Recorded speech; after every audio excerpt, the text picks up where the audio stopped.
தாவேக்கா ruling party, அப்ப DMK ruling party, அப்போ திமுகவுடைய மாவட்ட தலைவர்கள் புஷியானந்த் அமைச்சராக இருக்காரு, ஆதவ் சார் அமைச்சராக இருக்காரு, நிர்மல் அமைச்சராக இருக்காங்க.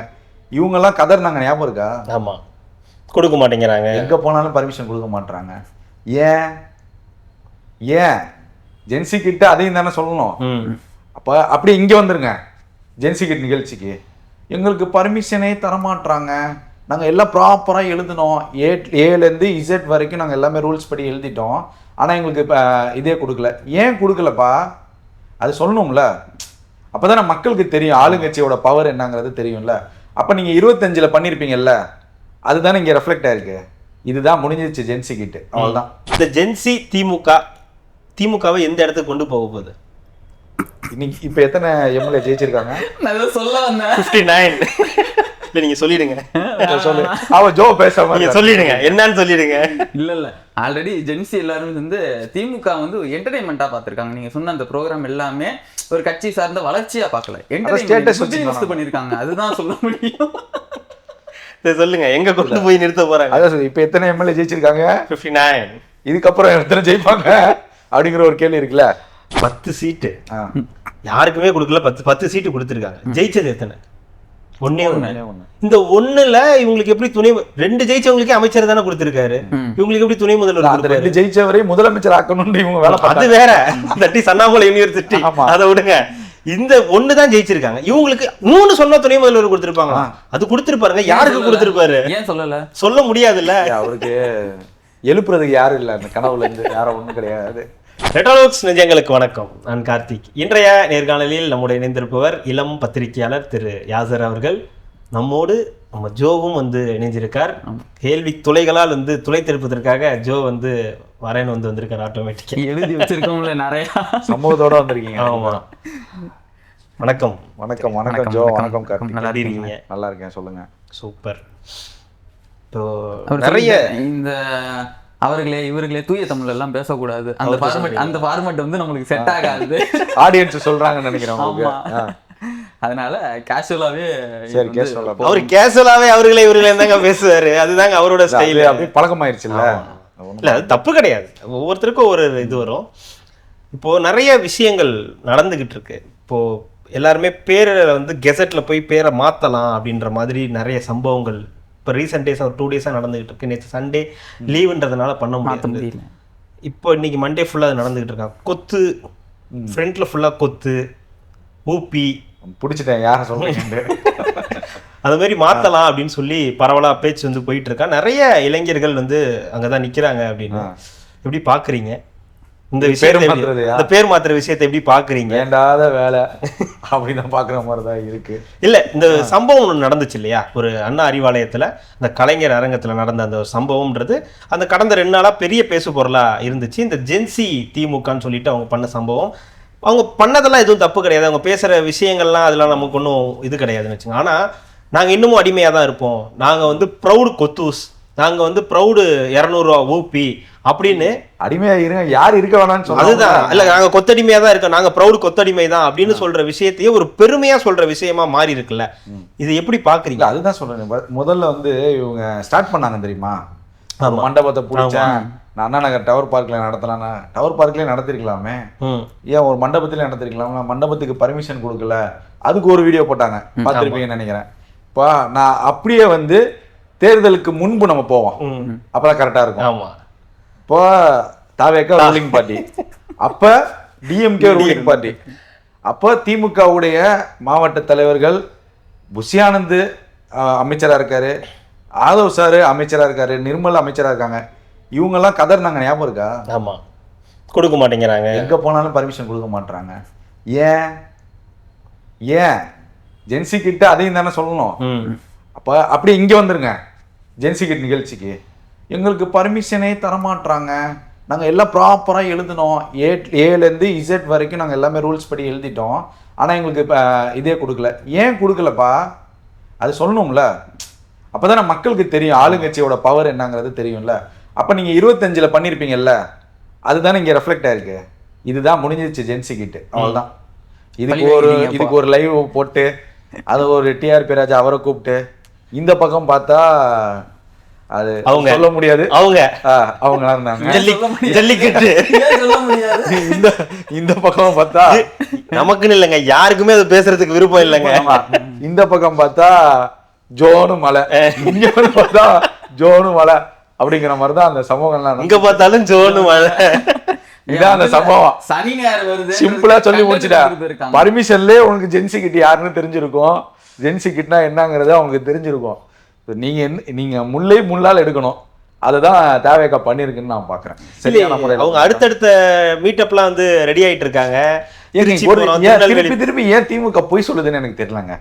இன்னுமே யூடியூப்ல சிஎம் ஸ்டாலின் அப்படின்னு சொல்லி போட்டு ஜென்சி மீட்டப்னு போடுங்க, என்ன வருதுன்னு பாருங்க. யூடியூப்ல பாருங்க என்ன வரும்.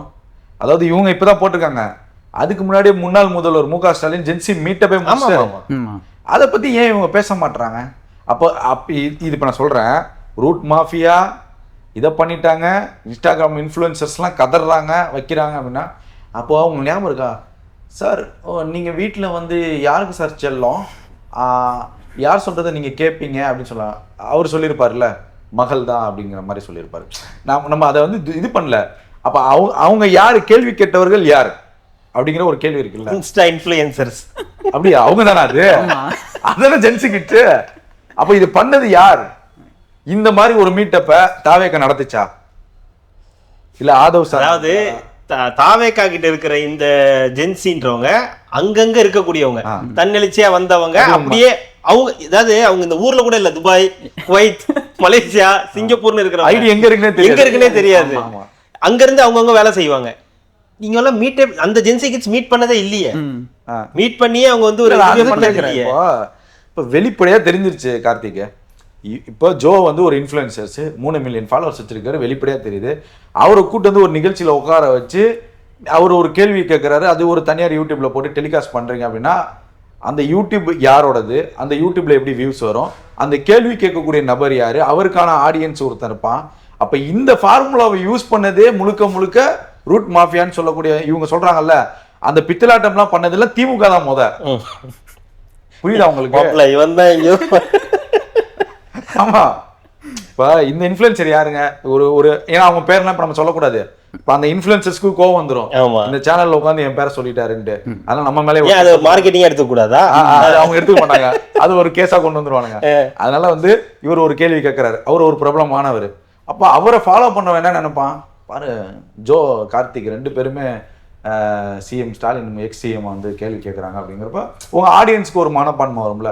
அதை வந்து அந்த சேனல் என்ன பண்ணுவாங்கன்னா, இன்ஸ்டாகிராமில் வந்து இந்த ஒரு சோகமான பாட்டு இல்லை மற்றது இருந்தால் கொஞ்சம் கூஸ் பம்ப்ஸ் வர மாதிரி சாங்ஸ்லாம் போட்டு எடுப்பாங்க. இப்போ இந்த ஒட்டு மொத்தமாக ஒரு பித்திலாட்ட வேலைகளை தேர்தலுக்கு முன்பாகவே இவங்க நடத்தி முடிச்சிட்டாங்க. அதே போல சார் நீங்க என்ன பாட்டு கேட்பீங்கன்னு பாட்டுக்கு ஒரு மீட்டப் பண்ணாங்க. அதுக்கு பாட்டு பாடுறதுக்கு அந்த பொண்ணு வேற, அது அந்த சேனல்ல பெரிய இதெல்லாம் உங்க இவங்களுக்கு ஜென்சி கிட்டாவே தெரியலையாங்கிறது எனக்கு தெரியல.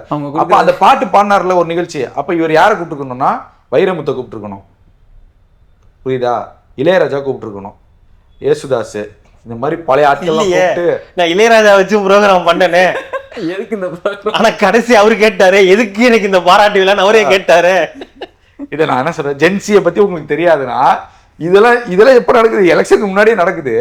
ஜென்சி பத்தி தெரியாதவர்களுக்கு எப்படி எலெக்ஷனுக்கு முன்னாடி இந்த ஷோ பண்ணணும்னு தெரியும். இல்ல ஜென்சியை வச்சு பண்ண ப்ரோக்ராம்லயும் ஒரு சிலர் வந்து அந்த எலெக்ஷன் எல்லாம் முடிஞ்ச ஒருத்தர் ஒரு பையன் வந்து போட்டார்ல, என்னைய கூப்பிட்டது வேற எதுக்காக, கொஸ்டின்லாம் இப்படி கேட்டாங்க, இப்பெல்லாம் கேட்கலாம்னு சொன்னாங்க, கடைசியா பார்த்தா இப்படி பண்ணிட்டாங்க அப்படின்னு வந்து உடைச்சிட்டு போயிட்டா. அப்படி இல்ல அதுதான் சொல்றேன். அப்ப இப்ப மக்களுக்கு என்னன்னா, தாவேக்கா பண்ணா தப்பு, திமுக பண்ணா இல்லை, திமுக தான் தமிழ்நாட்டை தாங்கக்கூடிய சக்தி, தூக்கி நிறுத்தக்கூடிய சக்திங்கிறத ப்ரொஜெக்ட் பண்ண பாக்குறாங்க.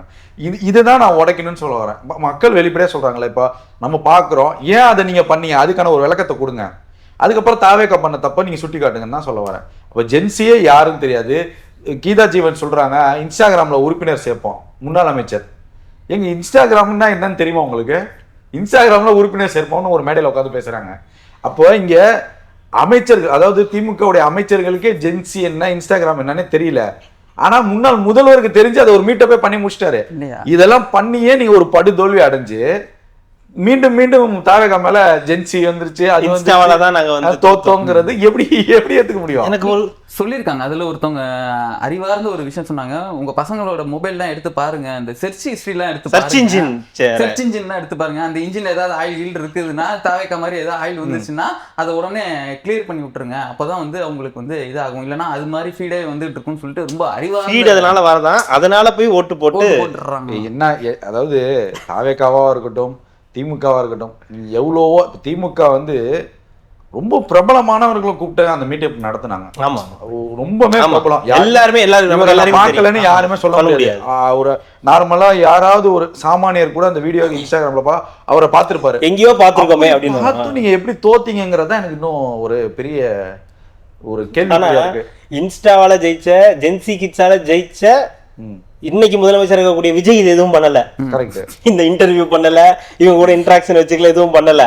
ஆனா இதெல்லாம் 10 ஊருக்கு தாங்க பிரச்சாரமே போனாரு. அப்ப இங்க என்ன தெரியுதுன்னா, தேர்தல் தோல்விக்கான முழு காரணத்தை இவங்க தெரிஞ்சுக்கவே மாட்டாங்க. அதுக்கு விருப்பப்படுறாங்களா பண்ணலையாங்கிறது அதுக்கப்புறம். வெளிப்படையா இதுதான் நம்மளோட தோல்விக்கு காரணங்கிறது தெரியுது. அதை சமாளிக்கணும், ஏதாவது ஒண்ணு சமாளிக்கணும்ட்டு எதையாவது வச்சு பூசலாம். இப்போ நான் என்ன கேட்குறேன், மண்டபத்தில் பர்மிஷன் கொடுக்கல, ஒரு பெரிய புரட்சி நடந்துருச்சா, ஜென்சிக்கு பர்மிஷன் தரலன்ட்டு எங்கே கொண்டு போய் வச்சிங்க நீங்கள்? அறிவாலயத்தில். அது முன்னாடியே செஞ்சுருக்கணுமா, செஞ்சுருக்க கூடாதா? அப்போ 5 பேர் தான் இருந்தோம். இல்லை, நான் என்ன சொல்ல வரேன்னா 5 பேர் இல்லை, அதுவும் ஒரு ஸ்ட்ராட்டஜிங்கிறேன். உங்களுக்கு புரியுதா? தாவேகா அரசு ஒடுக்குது, காவல்துறை ஆளுங்கட்சிக்கு ஆதரவாக இருக்குன்னு. இப்போ இவர்கள் பண்ணக்கூடியதெல்லாம் ஒரு ஸ்ட்ராட்டஜினா, தாவேகா பண்ணது என்னன்னு நான் கேட்குறேன். இப்போ நான் ஒரு மலையை வந்து நான் தொடணும், அதுக்காக எனக்கு பின்னாடி வரவனுக்கு நான் என்ன வேணால் செய்வேன். அந்த மலையை தொடுறது தான் அச்சீவ்மெண்ட்டு. அப்படிங்கிறப்ப நான் ஏறுறதுக்கு என்னென்ன வியூகங்கள் வகுப்பணும், என்னென்ன ஸ்ட்ராட்டஜி யூஸ் பண்ணணும், என்னென்ன நெரட்டிவ் செட் பண்ணணும், அது எல்லா பார்ட்டியும் செய்யும். பிஜேபி கொண்டு செய்யும், காங்கிரஸ் கொண்டு செய்யும். அப்படி இருக்கிறப்ப அவன் வேலையை பார்க்குறான். ஆனால் நீங்கள் தாவேக்காவை மட்டும் ஒரு கட்டம் கட்டி அவங்கள ஒரு வட்டத்துக்குள்ளே கொண்டு வரணுங்கிறது தான் மக்கள் இப்போ புரிஞ்சுக்கிட்டாங்க. எல்லா விஷயத்துலையும் மக்கள் புரிஞ்சுக்கிட்டாங்க. இன்னைக்கு சமீபத்தில் நான் இதை சொல்கிறேன், ஒரு தொகுதி சென்னையில் ஒரு தொகுதி, அது திருவள்ளூர் மாவட்டத்துக்குள்ளே வருது, ஆனால் சென்னையின் பகுதியில் தான். ஓகே. அந்த தொகுதி எம்எல்ஏவை பற்றி ஒருத்தர் தப்பாக போட்டுட்டு இருக்காரு. ஒருத்தர் இன்ஸ்டாகிராமில் ரொம்ப தப்பாக போடுறாரு. அங்கே போய் ஒரு செய்தி சேனல் போயிட்டு ஒரு பேட்டி எடுக்குதுங்க. எம்எல்ஏ வந்தாருங்க, பார்த்தாருங்க, அவர் இருந்து தான் எல்லாமே பண்ணாரு. ஆனால் அவர் பக்கத்தில் வச்சுக்கிட்டே அதிகாரிங்க யாரும் கேட்க மாட்டாங்க அவர் சொல்றது. நீங்க போய் அமைச்சர்கிட்ட கம்ப்ளைண்ட் கொடுங்க, நீங்க அவரை போய் பாருங்க, இவரை போய் பாருங்கன்னு சொல்லி சொல்றாங்க. அப்படின்னு சொல்லி யார் சொல்றா? பொதுமக்கள் சொல்றாங்க. அப்ப நமக்கு இங்க ஒரு விஷயம் தெரியுது பாத்தீங்களா, வெளிப்படையா. அப்போ இந்த எம்எல்ஏ வரவே இல்லைன்னு ஒருத்தர் வீடியோ போறாரு, வந்து கூட இருந்து இந்த பகுதிகளில் இந்த வேலைகள்லாம் பண்ணி கொடுத்தாருன்னு சொல்லி மக்கள் சொல்றாங்க. அப்ப இந்த ரெண்டையும் மேட்ச் பண்ணி பாருங்க. அப்ப ரூட் மாஃபியா பண்ணக்கூடிய வேலையை இப்ப யார் பாக்குறா? சார் நான் சார்ஜ் எடுத்துக்கிறேன் சார் அப்படிங்கிற மாதிரியா? அப்படிங்கிற மாதிரி தோணுது இல்ல? இல்ல சரி, இந்த ஜென்சி திமுகவை எந்த இடத்துக்கு கொண்டு போக போகுது? இன்னைக்கு இப்ப எத்தனை எம்எல்ஏ ஜெயிச்சிருக்காங்க? நான் சொல்ல வந்தேன் 59. இல்ல நீங்க சொல்லிடுங்க. சொல்லு, அவன் ஜோ பேசாம நீங்க சொல்லிடுங்க, என்னன்னு சொல்லிடுங்க. இல்ல ஆல்ரெடி ஜென்சி எல்லாரும் வந்து திமுக வந்து என்டர்டைன்மெண்டா பாத்துருக்காங்க. நீங்க சொன்ன அந்த ப்ரோக்ராம் எல்லாமே ஒரு கட்சி சார்ந்த வளர்ச்சியா பாக்கல, என்டர்டைன்மெண்ட் பண்ணிருக்காங்க. அதுதான் சொல்ல முடியும். சொல்லுங்க, எங்க கொண்டு போய் நிறுத்த போறாங்க? அதான் இப்ப எத்தனை எம்எல்ஏ ஜெயிச்சிருக்காங்க? 59. இதுக்கப்புறம் எத்தனை ஜெயிப்பாங்க அப்படிங்கிற ஒரு கேள்வி இருக்குல்ல. இப்போ ஜென்சி, அதாவது ஜென்சிங்கிறது இளம் தலைமுறைகளுக்கு வழி கொடுக்கணும். இளம் தலைமுறையை ஆல்ரெடி செலக்ட் பண்ணி ஒர்க் அவுட் பண்ணி ஆட்சி அதிகாரத்தில் இன்னைக்கு தாவேகா உட்காந்துருச்சு. அதிமுகனால அதை செய்ய முடியுமானா வாய்ப்பே கிடையாது. அதிமுக ஜென்சி பக்கமே வரக்கூடாது, அவங்களுக்கு முடிஞ்சிருச்சு அந்த ஸ்டோரி. நீங்க பேசிட்டு இருக்கும் போது ராஜ் சத்தியன் அங்க சொல்லிட்டு இருக்காரு, இளைஞர்களுக்கு வழி விடுங்கன்னு சொல்லி. வாய்ப்பே கிடையாது, வாய்ப்பு இல்ல ராஜா, எங்க அண்ணன் சொன்ன மாதிரி வாய்ப்பு இல்ல ராஜாங்கிற மாதிரிதான். அப்ப திமுக ஒரு டிஆர்பி ராஜா சொல்லுவாரு, சாதாரணமா வரலடா. அப்ப அந்த சாதாரணமா வரலங்கிறது ஒரு விஷயம், ரொம்ப முக்கியமான விஷயம். இப்ப திருச்சியில கே.என். நேரு அவர்கள் இருக்காரு, ஜென்சி கிட்ஸ் வந்திருக்காங்க. திருச்சி மேற்குல கே.என். நேரு நிப்பாரா, ஜென்சி கிட்ஸ் நிப்பாங்களா? கே.என். நேரு தான் நிப்பாரு. கே.என். நேரு. அப்ப அந்த ஜென்சி கிட்ஸ் வேலை பார்ப்பாங்களா? அதுக்கு தானே, அதுதான் சொல்லிட்டாங்களே, எங்க ப்ரௌட் கொத்துசுன்னு தான் சொல்லிட்டாங்களா, அப்புறம் என்ன? அப்ப இவங்க ஒரு ஸ்ட்ராட்டஜி எடுப்பாங்க. இவங்க கடந்த சில நாட்கள்ல ஊடகத்துல வந்து தாவேகாவை விமர்சிப்பாங்க, ஒரு ஆண் அமைச்சர் ஒரு பெண் அமைச்சர்னு. இப்ப அதை பண்ண போறது ஒரு ஒரு வயசான மாவட்ட தலைவர், ஒரு இளம் மாவட்ட தலைவர், இப்படிதான் திமுக வரப்போகுது. நீங்க பாருங்க, நான் சொல்றேன். 2 மாவட்ட தலைவர், ஒரு நேரு இருப்பாரு, நேரு கீழே ஒரு ஜென்சி இருப்பாரு. இதுதான் நடக்க போகுது. இப்படி பண்ணா மட்டும் தான் திமுக ஜென்சி கிட்ட வந்து யூஸ் பண்ண முடியுங்கிறது நம்மளுடைய கருத்து. நீங்க எப்படி வழி கொடுப்பீங்க? ஆல்ரெடி விழுப்புரத்துல பொன்முடி நான் நிக்க மாட்டேன், என் பையன் நீ பண்ண. அதே ஜென்சி கிட்ட தான் வந்து காந்தி, அமைச்சர் காந்தி, அவர் பையன் தான் வேட்புமனு தாக்கல் பண்ணாரு. அவர் என்ன ரொம்ப வயசானவரா? 90 வயசா? சின்ன பையன் தானே, உங்க பையன் தானே. பையனுக்கே வழி விடாம காந்தி நின்னாரு அங்க. கட்சி நாங்க தாகிரா வின் பண்ணிட்டாங்க. அப்ப யாருக்கு சீட்டு கொடுப்பீங்க? சீட்டு கொடுக்குற நான் என்னைக்கு சொன்னேன்? உள்ள வராங்கன்னு தான் நாங்க சொன்னோம். எப்படி வருவாங்க? இப்போ அதாவது உங்களுக்கு புரியலையா? பழம் தலைமுறை கொத்தூஸ் இருக்காங்க, இப்ப இளம் தலைமுறை கொத்தூசா நாங்க வரோம்னு தான் அவங்க சொல்லிருக்காங்க. இந்த மீட்டிங்க்கு வந்தது யாருன்னு நினைக்கிறீங்க நீங்க? சொல்லுங்க. நாயர், போலி, ராஜா, இந்த மாதிரி பல பேர் வந்திருந்தாங்க. ஜென்சி கிட் மீட்னா ஒரு பொதுவான ஆளு, நடுநிலையான திமுக ஏன் தோத்துருச்சு, அந்த மீட்டப்ப நான் பார்க்க வந்திருக்கேன்னா ஓகே, இந்த மீட்டிங்கை வந்து பார்க்க வந்திருக்கேன். இப்போ ஜோ கார்த்தி பேசுறீங்க, நான் ஒரு நடுநிலையா நிற்கிறேன், நான் வந்து என்ன பேசுறீங்கன்னு பார்க்க வந்தாதான் ஓகே. இவ்வளோ பேர் இளைஞர்கள் ஆல்ரெடி இருக்கிறவங்க எல்லாமே திமுக உறுப்பினர், அடிப்படை உறுப்பினரை வச்சுக்கிட்டு ஜென்சி மீட்டப் நடத்திருக்காங்கன்னா இத மாதிரி ஒரு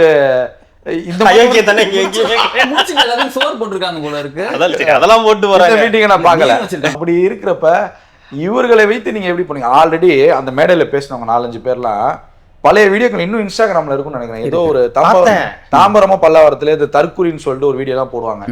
இப்ப நீங்க பண்ற அட்டுழியம் அது பரவாயில்லையா? அவங்க எல்லாம் சேர்ந்து மே 4ஆம் தேதிக்கு அப்புறம் தாவேக்கா என்னெல்லாம் பதில் சொல்லணும்னு ஒரு வீடியோ போட்டிருந்தாங்க. கரெக்டா? அதுல இந்த மெடிக்கல் கிட் ஒண்ணு சொன்னாங்க தெரியுமா? 4ஆம் தேதி ஹார்ட் பேஷண்ட்டுக்குலாம் ஒரு கிட்டு மாதிரி.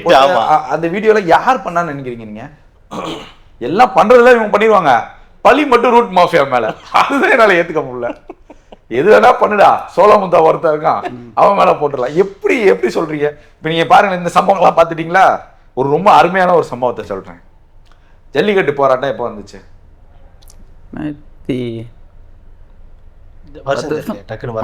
இது ரொம்ப முக்கியமான விஷயம், இது நேயர்கள்லாம் தெரிஞ்சுக்கணும். ஜென்சி கிட்டுங்கிறத தாவேக்கா வந்ததுக்கு அப்புறம் தான் ஜென்சி கிட்டுங்கிற வார்த்தையை பயன்படுத்துறோம். ஆல்ரெடி முக ஸ்டாலின் அதை பண்ணிட்டாருன்னு சொல்றேன். ஆல்ரெடி உடன்பிறப்புகள் இதை எப்பயோ பண்ணிட்டாங்கன்னு நான் சொல்றேன். இப்போ அடையாளத்துக்கு சொல்றேன். 2017 ஜல்லிக்கட்டு போராட்டம். ஓகே. அப்போ வந்து டோட்டல் மீடியா யூடியூபா இருக்கட்டும், சேட்டலைட்டா இருக்கட்டும், ஒரே ஒரு பர்சனை மட்டும் கவர் பண்ணாங்க. ஜல்லிக்கட்டு 2017 வருஷம் 17 தான் நினைக்கிறேன், 17 16 நினைக்கிறேன். ஜல்லிக்கட்டு 16ல அம்மா இறந்தாங்க. ஆமா, அதுக்கப்புறம் ஆமா பன்னீர்செல்வம் ஒரு முதலமைச்சரா இருக்கும்போது போனது. அதான் உங்களுக்கு பார்த்து 17 தான், 17. ஓகே, கரெக்டா தான் சொன்னேன். அப்போ டோட்டல் மீடியா, இப்ப இருக்கக்கூடிய முதலமைச்சரே வந்துட்டு போனார், யாருக்கும் தெரியாது. தெரியுங்களா உங்களுக்கு? ஆமா தெரியுங்களா உங்களுக்கு? இன்னும் பல செலிபிரிட்டிஸ்லாம் வந்துட்டு போனாங்க, இன்னும் நிறைய பேருக்கு யாருக்கும் தெரியாது. உண்மைதானே கார்த்தி? ஆமாங்க. ஆனா அப்போ ஒருத்தர் செலிபிரிட்டியா மாறினாங்க. ஆமா, நைஸ் ஹியூமன் பீயிங். ஊபி தான் சொல்லுவாங்க. ஆமா, அவங்க கொத்தூஸ். அதை எப்படி இவங்க ரூட் மாஃபியா பண்ண வேலையை 2017 பண்ணாங்கிறத நான் சொல்றேன். ஒட்டுமொத்த சேட்டலைட் சேனலும் அவங்கள கவர் பண்றாங்க. எல்லா யூடியூப் சேனலோட தம்ப்லைன்லையும் பாத்தீங்கன்னா, இன்னும் நீங்க கூகுள்ல போட்டாலும் யூடியூப்ல போட்டாலுமே அந்த பெண்மணி தான் வருவாங்க. ஆமா ஆமா. யார் அவரை அந்த பெண்மணியை எடுக்க சொன்னாங்க? ஏன் அந்த பெண்மணியை டார்கெட் பண்ணாங்க ஊடகங்கள்? ஒரு கேள்வி வருதா? அந்த பெண்மணியை இதுக்கு முன்னாடி யாருக்காவது தெரியாது. நான் என்ன கேட்கிறேன், அந்த ஜல்லிக்கட்டு போராட்டங்கள்ல எவ்வளவு விவசாயிகள் வந்தாங்க, ஜல்லிக்கட்டு காலையே ஒரிஜினல் அடக்கக்கூடிய வீரர்கள் வந்தாங்க. அவங்க யாராவது டெவலப் ஆகி நீங்க பாத்தீங்களா? இல்ல. அந்த போராட்டத்துல அதுல டெவலப் ஆனதுன்னு பாத்தீங்கன்னா அவங்க அப்புறம் பாட்டு போட்டவரு இல்ல நம்ம அவங்க சொல்றேன், இவ்வளவு சொல்றேன், பாட்டு போட்டவங்க அவரு. ஓகே, இதை முடிப்போம். ஆமா, பேசிட்டு இருக்காங்க. அவ்வளவு ஈஸியா வந்து முன்னேறி வந்து அவரு கருப்பனை கூட முன்னேறி வந்திருக்காங்க. கருப்பனை கூட வாரும் ஐயா, அவரு அது எல்லாம் போட்டுட்டு இருந்தாங்க. இப்ப இவ்வளவு சம்பவங்களுக்கு மத்தியில அண்ணன் சீமானு, என் மாப்பிள்ள ஃபைசல் தான் எனக்கு பொரோட்டா எடுத்துட்டு வந்து கொடுத்தாலாம் பேசினாரு. காஞ்சனாத்திரி அவரெல்லாம் ஒரு சேனல் கூட காமிக்கலங்க. ஆனா உண்மையிலுமே நாம் தமிழர் கட்சியில அன்னைக்கு போராட்டத்துல நல்லா வேலை பார்த்தாங்க, எல்லா மாவட்டத்திலயும் வேலை பார்த்தாங்க. ஆனா அதை பத்திலாம் ஒரு ஆனா ஒரே ஒரு லேடியை மட்டும் கவர் பண்ணிக்கிட்டே இருக்காங்க. அது பாட்டுலாம் வேற பண்ணாங்க. கலசலா வெளியே வாடி அப்படின்னு சொல்லிட்டு. ஓகேவா? ஆமா, அந்த நீர் செல்வத்தை வச்சு கூட ஏதோ இதெல்லாம் பண்ணியிருந்தாங்க. அப்பவே வந்து அவங்க தூயமா திருக்குறள் எல்லாம் சொல்லி தான் போராட்டம் நடத்தினாங்க. கலசலா வெளியே வாடின்னு சொல்லி மிச்சரு ஏதோ சொல்லிட்டு இருந்தாங்க. ஆமா ஆமா, மிக்சர் வச்சு ஏதோ சொல்லி ரொம்ப தூய்மையான வார்த்தைகள் அதெல்லாம். ஏன் சொல்றேன்னு தெரிஞ்சுக்குவீங்க. அதெல்லாம் தூய்மையான வார்த்தைகள். அந்த பெண்மணியை ஃபோக்கஸ் பண்றாங்க. கூட இருந்த நபர் யாருன்ட்டு கொஞ்ச நாள் கழிச்சு ஒரு வீடியோ, இந்த போராட்டம்லாம் முடிஞ்சிருச்சு. போராட்டம்லாம் முடிஞ்சு ஏடிஎம்கே மேலே சரியான அலிகேஷனை கொண்டு வந்து கொடுத்துட்டாங்க. நேஷனல் மீடியாலேருந்து எல்லாமே உட்காந்து திமுகவனால தான் இந்த போராட்டம் வந்து முழுமையாக ஒரு வடிவத்துக்கு வந்துச்சுங்கிற மாதிரி ஒரு சித்திரம் வந்து இது பண்ணிட்டாங்க, கொண்டு வந்துட்டாங்க, நெரேட்டிவ் கொண்டு வந்துட்டாங்க. கொஞ்ச நாள் கழிச்சு இந்த பெண்மணியுடன் கூட இருந்த நபர் யார், அந்த நபரும் முன்னாள் முதல்வர் ஸ்டாலினுடன் இருக்கக்கூடிய ஒரு புகைப்படமும் வெளியே வந்துச்சு. இப்போ சொல்லுங்க கார்த்தி, ரூட் மாஃபியா வேலையை யார் எப்படி பார்த்துருக்காங்க பார்த்தீங்களா? இன்னும் 75 வருஷம்லாம் சும்மா கிடையாதுல்ல. ஆலமரம்ல ஆலமரம் தானே. அப்போ யாருன்னே ஒரு தெரியாத பெண் எந்த இப்போ நம்ம ஒளிப்பதிவில் இருக்காரு, ஒரு போராட்டம் நடத்துறாருன்னா எல்லா சேனலும் வந்து நின்றுவானாங்க. இப்போ நான் அந்த பெண்மணி மாதிரி அவனே போக வேற ஆளே இல்லையாங்கிற ஒரு கேள்வி வருது இல்லை நமக்கு. அந்த பெண்மணி மாதிரி வேற ஆளே இல்லையா அப்படின்னா, நான் திருச்சியில வந்து ஒரு செய்தி நிறுவனத்துல இருக்கேன், நிறுவனத்துல வேலையில இருக்கேன். 6 நாள் சென்னையில இருக்கேன். கடைசி நாள் அங்க போறேன். மயில்வாகனம் சார் அந்த ஜல்லிக்கட்டு போராட்டம் முடியக்கூடிய நிலையில நான் அங்க இருக்கேன். அதுக்கு முன்னாடி நாள் இரவும் நாங்க திருச்சியில வந்து அந்த ஆர்ச்சி கிட்ட தான், அந்த கோர்ட்டு கிட்ட தான் அந்த போராட்டம் நடந்துட்டு இருக்கு. அங்கதான் நாங்க விடிய இருக்கோம். ரொம்ப தத்துரூபமா இந்த ஜல்லிக்கட்டுனா என்ன, எதனால வந்துச்சுன்னு இப்படி பேசக்கூடிய பெண்மணிகள்லாம் நாங்க பார்த்தோம். ஆனா அந்த பெண்மணிகள்லாம் ஊடகமும் பேட்டி எடுத்துச்சு. ஆனா ஊடகம் அதை பப்ளிஷ் பண்ணல, வீடியோ வெளியே வரல. அதான் நான் சொல்றேன். இப்போ அப்ப இந்த பெண்மணி மட்டும் சித்தரிக்கப்பட்ட ஒரு பொம்மையா மாத்தினாங்க, ஒரு காட்சி பொருளா கொண்டு வந்தாங்க. நீங்க அன்னைக்கெல்லாம் பாத்தீங்கன்னா இந்த மொபைல் வந்த புதுசு தான். அப்பெல்லாம் வந்து பாத்தீங்கன்னா ஃபுல்லா ஃபேஸ்புக்ல பார்த்தா அவங்களோட வீடியோ தான் வரும், அந்த பெண்மணி பேசின வீடியோ தான் வரும். யாரு அந்த பெண்மணியை இப்போ நம்ம அப்படி ரிவெஞ்ச் போய் அதை எடுத்துப்போம், அந்த டீட்டெயில்ஸ்லாம் எடுத்தோம்னு பார்த்தா ரூட் மாஃபியா வேலையை பண்ணது ஊபிஸ் ப்ரோட் குத்து சார். எப்படி நீங்க அந்த பொண்ணு எப்படி நினைச்சு பாருங்க, உங்களால முடியுமா? இது அப்படி பார்க்க கூடாதுங்க. இது எப்படி பார்க்கணும்னா, இந்த கும்பமேளால ஒரு பொண்ணு இருந்துச்சு, இந்த மோனலிசாவா ஏதோ ஒரு போட்டோ எடுத்ததுல இருந்து இப்ப எப்படி ஒரு செலிபிரிட்டியா மாறினாங்க, அந்த மாதிரி தான் நீங்க இதை எடுத்துக்கணும். தவிர அதுதான் சொல்லுவாங்க. ஆனா அது பக்கா மார்க்கெட்டிங்கா நடந்திருக்கு. மோனலிசா வந்து எதேச்சியா நடந்திருக்கலாம், ஆனா இது பக்கா மார்க்கெட்டிங்கால நடந்திருக்கு. அது எதர்ச்சியா நடந்ததுதாங்க. இதுதான் நான் சொல்ல வரேன். யூடியூபுக்கு இப்ப இவங்க சொன்னாங்கல்ல, யூடியூப் சேனலுக்கு ப்ரொமோஷன் கொடுக்குறாங்க, சேட்டலைட் சேனலுக்கு ப்ரொமோஷன். எப்ப நீங்க அப்பவே கொடுத்துருக்கீங்கப்பா, அதை பத்தி நம்ம பேசணும்ல. அப்ப ஜென்சி கிட்ஸ் இந்த ரூட் மாஃபியா வேலைகள்லாம் அப்பவே பெண் நிறுவனம் பண்ணிருச்சு. பண்ணியே 25ல இவங்களால ஜெயிக்க முடியல. புரியுதா உங்களுக்கு? அதுக்கு ஒரு சாக்கு, அதுக்கு ஒரு மீட்டிங்கு, அதுக்கு ஒரு புகழாரம், அதுக்கு ஒரு எல்லாம் வீடியோ போட்டு அந்த லெட்டர்ல கையெழுத்து போட்டு அந்த ஏதோ பேடுல தளபதி தமிழ்நாடு சேனை ஒன்று தேவை எல்லாம் பண்ணிட்டு எதுக்கு இது மக்கள் எல்லாமே பாக்குறாங்க. இப்ப தெளிவா சொல்லுங்க, அந்த பெண்மணியே இந்த ஜென்சி மீட்டப்ல வந்திருப்பாங்க. ஆமா, பார்த்தா உங்களுக்கு தெரியும். வந்தாங்களே, வந்தாங்க. கொஞ்சம் நாக்கு அவங்களுக்கு தடுமாறும், வேற ஒண்ணும் இல்ல. வாடா போடா, நான் அப்பெல்லாம் சொல்லல, அண்ணா வானே போனே அப்படின்னு சொல்லுவாங்க. அதெல்லாம் அந்த மாதிரி பாத்துக்கோங்க. ஒரு கட்சி இளந்தலைமுறை வராங்க, அது வந்து பெற்றோர்கள் கொண்டு வந்து விட்டுட்டு எப்படி இருக்குன்னு பாருங்க, இதுதான் கட்சி. அப்பவே திருக்குறள் என்ன பேரண்ட்ஸ் மீட்டிங் நடந்துகிட்டு இருக்கு, உட்கார்ந்து வேடிக்கை. அப்பவே திருக்குறள் பேசினவங்க அவங்க அந்த போராட்டத்துல, ஜல்லிக்கட்டு போராட்டத்துல. இப்ப சும்மாவா பேசுவாங்க?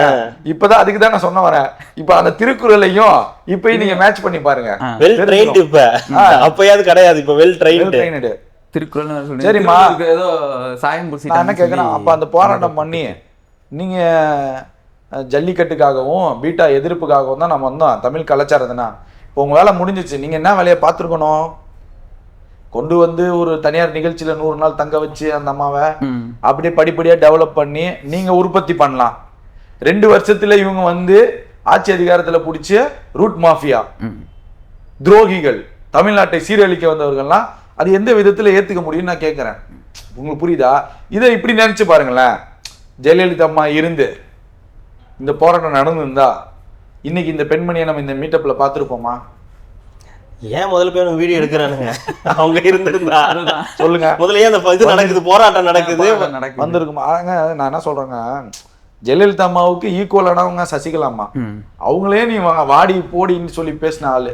அதாவது ஈக்குவல்னா நான் என்ன சொல்றேன்னா, முதல்வர் என்ன வேலை செய்ய போறாங்க, அந்த அதிகாரம் நிர்வாகத்துல அவங்களுக்கும் அந்த எக்ஸ்பீரியன்ஸ் இருக்கு. அப்பேற்பட்ட ஒரு நபரே நீங்க வாடி போடின்னு சொல்லி பேசுறப்ப அந்த பெண்மணிட்ட நம்ம என்ன எதிர்பார்க்க முடியும்னு நான் கேட்கறேன். தமிழ்நாட்டு மக்கள் என்ன எதிர்பார்க்கிறோம் சொல்ல முடியாது. ஜென்சி கிட்ட அந்த பெண்மணிய வேட்பாளரா அறிவிச்சிருவாங்க 31 வேலைகள்லாம். அப்ப இப்ப இவங்க சொல்றாங்கல்ல, ஐயோ இவர்கள்லாம் வேட்பாளரா, இவர்கள்லாம் அமைச்சரா அப்படின்னு இப்ப குற்றச்சாட்டுல வைக்கிறாங்கல்ல. அப்ப இந்த பெண்மணிக்கு என்ன தகுதி இருக்கு அப்படின்னு நமக்கு ஒரு கேள்வி வரும்ல. அப்ப அதை நம்ம மக்கள்கிட்ட சொல்லணும்ல. இவங்கெல்லாம் அப்பவே அந்த வேலையை பார்த்தவங்க இப்ப இன்னைக்கு மேல வந்தாங்கன்னா இன்னும் நிறைய வேலைகளை பார்ப்பாங்க, ஃபார் பெட்டரா இருப்பாங்க சொல்ல வரேன். அந்த 5 இடைத்தேர்தல் வரும் பாத்தீங்களா, அங்கெல்லாம் நிக்க வைக்கிறதுக்கான வாய்ப்புகள். அதான் கார்த்தி, இது என்னங்க புரியல கார்த்தி. இவங்க எல்லாம் பண்ணா எதுவுமே நியாயம்ங்கிறாங்க, இவங்க பண்ணா தப்புங்கிறாங்க. எனக்கு என்னால ஏத்துக்க முடியல கார்த்தி. மக்கள் நீதி மையம்னு ஒரு கட்சி இருந்துச்சு. அந்த கட்சிய சந்திரமுகில அந்த வயசான ஐயர் இருப்பாரு சொல்லுவார்ல, 200 வருஷத்துக்கு முன்னாடி சந்திரமுகின் அந்த மாதிரிதான் மக்கள் நீதி மையம் ஒரு கட்சி இருந்துச்சு. அந்த தலைவரை கூட்டணிக்குள்ள கொண்டு வந்து சீட்டுக்காக ஒண்ணு இல்லை நாட்டுக்கான ஒண்ணு பேச வச்சு அந்த கட்சியில இருந்தவங்களையும் உங்க கட்சியில உறுப்பினராக்கி மாநில பொறுப்பு, அதுக்கும் ஒரு கூச்சப்படாம அந்த கட்சியோடய கூட்டணி வச்சு அவங்கள்ட்ட ஒரு எம்பி சீட்டை வாங்கி. இப்ப இதெல்லாம் குதிரை பேரமா இவங்களுக்கு தெரியாது. தாவேக்கா பண்ணா மட்டும் குதிரை பேருங்கிறாங்க. அதே என்னால ஏத்துக்க முடியல, எனக்கு புரியல. ஆனா நீ தூய சக்தியில நீ பண்ண கூடாது, தீய சக்தி பண்ணலாம், தூய சக்தி ஒண்ணு கிடையாது. ஐயா வைகோ உட்கார வச்சு நம்ம கேமரா எல்லாம் போடக்கூடாது. அவர் உட்கார வச்சு தனியா பேசி கேட்டோம்னா எல்லாத்தையும் சொல்லுவார். குதிரை பேரம் திமுக நடந்ததா இல்லையாங்கிறத தெளிவுபடுத்துவார். ஏன்னா மதிமுகவுடைய ஒரு நிர்வாகி தான் நினைக்கிறேன், இந்த சீட்டு கொடுக்குறப்ப அவரே சொல்லிட்டாரு, வெளியே சொன்னாரு, சரி அழுக முடியாமல் சிரிக்கிறோம் அப்படின்னாரு. ஏன் சிரிக்கிறீங்க, என்ன நடந்துச்சு பத்திரிகையாளர் கேக்குறாங்க சொல்லுங்க. இப்ப சொன்னாருங்கயா, சொல்லிட்டாருல. இப்ப கட்சி நிர்வாகி அங்க போனப்ப அவங்க எடுத்துக்கிட்டாங்க. அப்படி எல்லாம் பார்த்தா அப்படி இது பண்ண முடியாது அப்படின்ட்டு போயிட்டாரு அவரு. இப்ப இது மக்கள் தெரிஞ்சுக்குவாங்க. இல்ல அவர் தயாராயிட்டாரு, அவர் தயாராயிட்டாரு. அன்னைக்கு அவர் கையை எப்படி ஆட்டும் போதே தெரிஞ்சு போச்சு அவருக்கு. அதுதான் இங்க வந்துருவாருன்னு நினைக்கிறேன். உறுதி வந்துருவாரு. இப்போ ஆனா என்னன்னா அமைச்சரா இருக்கக்கூடிய ராஜ்மோகனும் செய்தி தொடர்பாளரும் அவர் வந்துருவாரு. அவரோட சேர்த்து இவரு வந்து இப்பதான் அந்த வீடியோக்கே வந்து ஒரு புத்துணர்ச்சி மாதிரி தெரியுது. நீங்க முன்னாடி எல்லாத்தையும் பேசி வச்சுட்டு இருக்காங்க. அதிமுகவும் திமுகவும் கூட்டணி, எங்க தோத்ததுக்கு அப்புறம் நீங்க என்னெல்லாம் பேச போறீங்க, அப்புறம் அவங்க வராங்க இவங்க வராங்கன்றதால இப்பதான் ஒர்க் அவுட் ஆகுது. இதுலயும் ஒரு விஷயத்த சொல்ல வரேன், செஞ்சு காட்டிட்டு இருக்காங்க. இதுலயும் ஒரு விஷயத்த சொல்ல வரேன் ஜோ. அப்ப பாருங்க 2040 வரைக்குமே தாவேக்கா ரெடி ஆயிடுச்சுன்னு சொல்ல வரேன். இவங்க இப்பதான் இங்க வந்திருக்கியா, இதை கண்டுபிடிச்சிருக்கான்னு ஒரு படத்துல சொல்லுவாங்க, நீ இதையே கண்டுபிடிச்சிருக்கியா, அந்த மாதிரி அவங்க 40க்கு தயாராயிட்டாங்கன்னு நான் சொல்ல வரேன். Very good. இன்னொன்னு, இந்த மைனாரிட்டி கவர்மெண்ட்டை எப்படி நடத்துறதுன்னு திமுக கிட்ட இருந்து கத்துக்கோங்க அப்படின்னு சொல்லியிருக்காங்க. கத்துக்குவாங்களா சீக்கிரம்? என்ன மைனாரிட்டி கவர்மெண்ட்? இப்ப இருக்கிற மைனாரிட்டியே இல்லையா கவர்மெண்ட் தானே? இல்ல இப்ப 108 தானே உங்ககிட்ட இருக்கு, மத்தவங்க எல்லாம் நீங்க வந்து சேர்த்து தானே வச்சிருக்கீங்க. மைனாரிட்டி கவர்மெண்ட்ன்றத கலைஞர் வந்து நடத்தி காட்டினார்ல, 96 சீட் மட்டுமே ஜெயிச்சு நடத்தி காட்டினாரு. அதை சொல்ல முடியுமா உங்களால? சொல்ல முடியாது. இப்ப சில புரோக்கர்ஸை வச்சு இவங்க பேசுறீங்கல்ல, அந்த மாதிரிலாம் வந்து அப்ப இந்த ஜென்சி கிட்ஸ் இப்பதான் அந்த பசங்களாம், அந்த பசங்களுக்கு அப்பவே 19 வயசாகி முதல்வர் விஜய் அவர்கள் அப்பவே அரசியலுக்கு வந்திருந்தாருன்னா அவரால் மைனாரிட்டிலாம் நடத்திருக்க முடியாது. உண்மை தான், ரீசன் தான். அப்பெல்லாம் அங்கே தலைவர்கள் இல்லை, எதிர்க்கக்கூடிய தலைவர்கள் இல்லை. சரி போனா போகுதுங்கிற. ஆனால் நீங்கள் இப்போ இந்த ஆட்சி அமைஞ்சப்பயே எவ்வளோ ப்ரெஷர்னு பாருங்க. நீங்கள் இப்போ ஐயா காதர் மொய்தீன் அவர்களை இழிவுபடுத்தினார் ஒரு பத்திரிகையாளர், 50 கோடி ரூபா பேரம் வாங்கிட்டாருன்னா. எப்படி உங்களுக்கு நேர்மையாகவும் உண்மையாகவும் முகமது நபிக்கு அப்புறம் நான் ஸ்டாலினையும் கலைஞரையும் பார்க்குறேன்னு சொன்ன ஒரு நபரை அசால்ட்டாக ஒருத்தர் உட்காந்து இழிவுபடுத்துறாரு. அவருக்கு எதிராக ஒருத்தராவது ஒரு வீடியோ இவர் பேசினது தப்புங்க, இவர் இப்படி பேசியிருக்க கூடாது, இது தப்பு, ஒரு வீடியோ உங்களால் போடலன்னா நீங்கள் நன்றி கெட்டவர்களா இல்லையா? கேட்கணுமா இல்லையா கார்த்தி? நம்ம இப்போ உங்கள் கட்சிக்காக இப்படி இருந்தாருங்க, பிரிய மாட்டாரு ஐயா காதர் மொய்தீன். 2 சீட் கோ அப்படின்னு ஓகேன்ட்டு வெளியே வந்து நாங்கள் 2 தொகுதிகள் நிற்கிறோம், முத்தமிழர் கலைஞர் அவர்கள் சொல்லிவிட்டார். சொல்லிட்டு எதுவுமே பண்ணாமல் சைலண்டாக போய் எலெக்ஷனில் நின்று உங்களுக்காக எல்லா நேரத்துலையும் குரல் கொடுத்து கூட நின்னவருங்க. அவர் ஒருத்தர் உட்காந்து இழிவுபடுத்துறாருங்கிறப்ப நீங்க இதே திமுக ஆதரவாளர்கள்லாம் அவர் பேசினது தப்பு கண்டிக்கிறோம்னு சொல்லி யாராவது ஒருத்தர் சொன்னீங்களா? நான் அதான் ட்வீட் போட்டோம்ல. என்ன ட்வீட் போட்டீங்க? திருமாவளவன் நிதானத்துக்கு புணருது அப்படின்னு நான் சொல்றது ஐயா காதர் மொய்தீன். அதுதான் எல்லாத்துக்கும் சேர்த்து தானே போட்டிருக்கேன். அது போட்ட போதுமா? அப்போ நீங்க என்ன வேணா இழிவுபடுத்தலாம், யாரை வேணா வச்சு பேசலாம், ஆனா ஒரு ட்விட்டு போட்டா போதும்னா எப்படி ஏத்துக்க முடியும்? அதுதான் இப்போ அவங்களால ஏத்துக்க முடியலன்றது அந்த வார்த்தைகளால அவங்க அதனால அவர் சும்மா இருந்தாரா? குளத்தூர் தோல்வி முன்பே கணிக்கப்பட்டு நானே போய் சொன்னேன்னு சொல்லிட்டாரா? உடச்சு போயிட்டாரு, உடைச்சிட்டாரா? அப்ப இன்னும் நிறைய வருங்கிறனா. பையா வைக்க வருவாரு. அப்ப அக்கா அந்நியார் அவர்கள் ஒரே ஒரு ஆசைதான், இல்ல ஒரே ஒரு ஆசைதான், அவர் இந்த பச்சை துண்டை மட்டும் போடாம வரணும். கருப்பு துண்டுலயே வந்துட்டாருன்னா பிரச்சனை கிடையாது, பச்சை துண்டை போட்டு தலையில கட்டிட்டு வந்தாருன்னா தான் கொஞ்சம் யோசிக்க வேண்டிய. சரியா வந்துருவாரு. இவங்கள பத்தி பேசுறாரு, வந்துருவாங்கன்னா வர மாட்டாங்க. ஐயா சொல்லி முடிச்சாரு ஐயா, கச்சா நேத்து பேசி இருக்காங்க, நீங்க அசால்ட்டா உட்கார்ந்து சொல்றீங்க. இப்பதான் அவங்க ஈசிஆர் பக்கம் அப்படி டிராவல் ஆகுறாங்க பிஜேபி தாண்டி. அவங்க பேரிகார்டு போட்டாங்க, அததான் சொல்ல வரேன். யாரு போட்டது?